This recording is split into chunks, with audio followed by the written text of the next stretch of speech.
नमस्कार विद्यार्थी मित्रांनो, स्वागत आहे आपल्या यूट्यूब चॅनलवर ज्याचं नाव आहे BMS मराठी। तर आजच्या व्हिडिओमध्ये आपण प्लाझ्मा प्रोटीन पाहणार आहोत। आता प्लाझ्मा प्रोटीन आपल्याला क्रियाशरीरमध्ये महत्त्वाचा टॉपिक आहे, यावरती आपले एसक्यू आपल्या पेपरमध्ये पाहायला मिळू शकतो। तर चला बघूया काय सांगितलंय।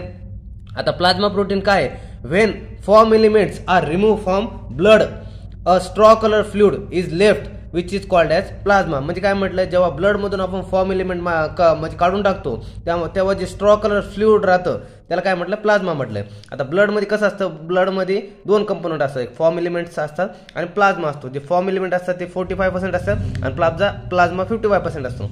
जे 45% फॉर्म एलिमेंट असतात त्या WBC, RBC, WBC आणि प्लेटलेट्स असतात।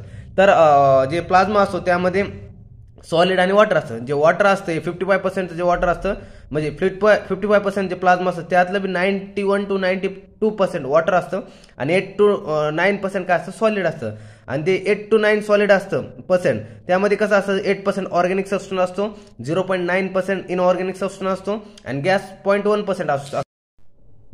आता आपल्याला काय पाहिजे? टाइप्स ऑफ प्रोटीन, म्हणजे प्लाझ्मा प्रोटीनचे टाइप्स पाहिजेत। आता काय पाहिजे? प्लाझ्मा प्रोटीनचे 3 टाइप्स सांगितले, अल्बुमिन, ग्लोबुलिन आणि फिब्रिनोजन। आता काय सांगितले? जे अल्बुमिन आहे ते 55% ऑफ प्लाझ्मा प्रोटीन, म्हणजे जेवढे प्लाझ्मा प्रोटीन असते त्याचे 57% काय असतं? अल्बुमिन असतो। तसं ग्लोबुलिन कसा असतो? 38% ऑफ द टोटल जी प्लाझ्मा प्रोटीन असते त्याच्या 38% ग्लोबिन असतो, ग्लोबुलिन। तसा फिब्रिनोजन कसा असतो? 7% असतो। टोटल जी प्लाझ्मा प्रोटीन असते त्याचे 7% काय असतो? हे असतो फिब्रिनोजन। आता काय सांगायचं झालं, जे टोटल 8 to 9% सॉलिड असतं त्यामध्ये काय 8 to 9% सॉलिड असताना त्याच्या 7% ऑफ द काय असतं? प्लाझ्मा प्रोटीन असते या सॉलिडमध्ये, असं आपल्याला सांगण्यात आले। तसंच काय सांगितलं? ऑर्गॅनिक। आता ओरिजिन। आता ओरिजिन कसं आहे प्लाझ्मा प्रोटीनचं? एम्ब्रियो स्टेजमध्ये काय होतं? In embryo stage plasma protein synthesize by mesenchyme सेल्समध्ये एम्ब्रियो स्टेजमध्ये तयार होतं। त्यानंतर काय इन अडल्टमध्ये काय हिपेटोसाइटमध्ये म्हणजे liver cells are synthesize most of the plasma protein. म्हणजे अडल्टमध्ये काय होतं की लिव्हरमध्ये जवळपास प्लाझ्मा प्रोटीन तयार होतं। तसं it is also synthesize in स्प्लिनमध्ये, बोन मॅरोमध्ये, त्यानंतर डिसइंटिग्रेटिंग ब्लड सेल्स, त्यानंतर जनरल टिश्यू सेलमध्ये पण तयार होतं प्लाझ्मा प्रोटीन। त्यानंतर आपल्या पुढे काय आहे की function of the plasma protein. काय काय फंक्शन सांगितले प्लाझ्मा प्रोटीनचे? आता फंक्शनमध्ये बघतोय आपण। पहिले essential for blood clotting. Blood क्लॉटिंगसाठी इसेन्शियल कोणकोणते? हे मेन फंक्शन आहे काय? Fibrinogen and prothrombin are essential for blood clotting. Blood क्लॉटिंगसाठी फिब्रिनोजन आणि प्रोथ्रॉम्बिन महत्त्वाचं आहे। तसं play important role in defence mechanism, तर त्यामध्ये कोणती? Gamma globulin play important role in defence mechanism of body, act as a antibodies. तसं तिसरा रोल काय? हेल्प्स इन CO2 कॅरेज, त्यामध्ये plasma protein are carriage CO2 bye forming the carbamino protein. तसंच चौथं काय? Help in transport of various substance in blood, some hormones, enzyme, clotting factor, iron and copper are transport in blood with the help of the plasma protein. तसंच पाचवं काय? Responsible for osmotic pressure in blood. आता हे महत्त्वाचं आहे, कोणती? Albumin जी protein असते plays and major role in the for the colloidal osmotic pressure in the blood. म्हणजे मेन फंक्शन आहे अल्बुमिनचं की काय? ऑस्मोटिक प्रेशर बॅलन्स करतं ब्लडमधलं। तसंच काय? 6वं play important role in regulating the acid base balance.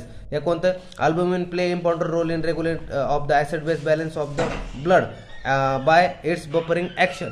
तसंच काय सांगितलं? प्लाझ्मा प्रोटीन 3 पाहिले होते आपण, अल्बुमिन, ग्लोबुलिन आणि फिब्रिनोजन। त्याचं एकेकाचं काम काय होतं की अल्बुमिनचं मेन फंक्शन आहे मेन ऑस्मोटिक प्रेशर, तसं ग्लोबुलिनचं डिफेन्स मेकॅनिझममध्ये आणि फिब्रिनोजनचं ब्लड क्लॉटिंगमध्ये मेन काय कार्य आहे। त्यानंतर आता पुढं पाहायचं आपल्याला, पुढं काय सांगितलंय? आता व्हेरिएशन इन प्लाझ्मा प्रोटीन। जर प्लाझ्मा प्रोटीनमध्ये जर उतार चढाव जर झाला, कमी जास्त जर झालं तर काय काय होतं म्हणून हे। तर आता बघा पहिलं काय? हायपोप्रोटीन ॲनिमिया। आता हायपोप्रोटीन ॲनिमिया आणि हायपर प्रोटीन ॲनिमिया। आता हायपो म्हणजे कमी झालं, हायपर म्हणजे वाढले, तेच सांगितलं less protein level in blood, hypoproteinemia. आता ऑकर इन फॉलोइंग कंडिशनमध्ये काय काय पाहायला मिळतं आपल्याला? जर प्रोटीन ब्लडमधली कमी झाली तर डायरिया होतो, हिमोरेज होतो, त्यानंतर बर्न होतं, त्यानंतर काय म्हटलंय प्रेग्नन्सीमध्ये ह्याचे आपल्या हायपोप्रोटीन ॲनिमिया आपल्याला पाहायला मिळतं। तसं मालन्यूट्रिशनचं आपल्याला पाहायला मिळतं, तसं सायरोसिस ऑफ लिव्हरमध्ये आपल्याला सुद्धा पाहायला मिळतं। तसंच क्रोनिक इन्फेक्शन जसं की क्रॉनिक हिपॅटायटिस आणि नेफ्रायटिसमध्ये। तसंच इकडं हायपर प्रोटीन ॲनिमियामध्ये hyper protein level in blood होती। आणि त्यानंतर ऑकर इन फॉलोइंग कंडिशनमध्ये कोणकोणत्या कंडिशनमध्ये पाहायला मिळतं आपलं? डिहायड्रेशनमध्ये, त्यानंतर हिमोलायसिसमध्ये, रेस्पिरेटरी डिस्ट्रेस सिंड्रोममध्ये, तसं ल्युकेमियामध्ये, त्यानंतर रेनोमॅटेड आर्थरायटिसमध्ये आपल्याला सुद्धा पाहायला मिळतं, जसं अल्कोहोलिझममध्ये पाहायला मिळतं. त्यानंतर ॲक्यूट इन्फेक्शनमध्ये जसं की ॲक्यूट हायपेटायटिस आणि नेफ्रायटिसमध्ये आपल्याला असं पाहायला मिळतं. अशा प्रकारे जर आपल्याला SCQ जरा विचारला गेला की राईट म्हणजे कसं राईट प्लाझ्मा प्रोटीन SCQ, त्यामध्ये आपल्या जवळपास एवढं सगळं लिहायचं 5 मार्कसाठी. तर व्हिडिओ आवडला तर चॅनल लाईक शेअर सबस्क्राईब करा.